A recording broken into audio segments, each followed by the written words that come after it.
कक्षा 10 विज्ञान पाठ 14 ऊर्जा के स्रोत। विनय सर, इस वीडियो में हम क्वेश्चन नंबर 13 सौर ऊर्जा पर टिप्पणी लिखो इस प्रश्न के बारे में अध्ययन करेंगे। पहला पॉइंट, सूर्य लगभग 5 करोड़ वर्ष से ऊर्जा उत्सर्जित कर रहा है और इसी प्रकार लगभग 5 करोड़ वर्ष तक ऊर्जा उत्सर्जित करता रहेगा।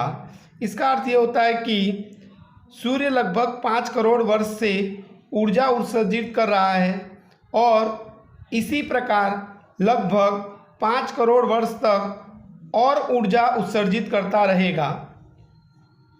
अगला पॉइंट, सौर ऊर्जा का केवल एक छोटा सा भाग पृथ्वी के वायुमंडल की बाह्य परत तक पहुंचता है और इसका आधा भाग वायुमंडल से गुजरते समय शोषित हो जाता है और शेष भाग जमीन तक पहुंचता है।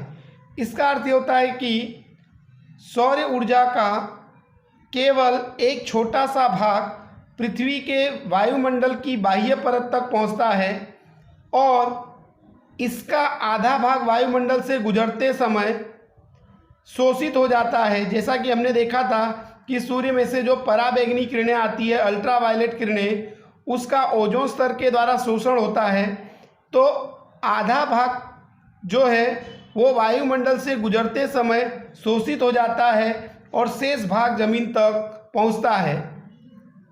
फिर से सूर्य लगभग 5 करोड़ वर्ष से ऊर्जा उत्सर्जित कर रहा है और इसी प्रकार वो आने वाले और 5 करोड़ वर्षों तक ऊर्जा उत्सर्जित करता रहेगा।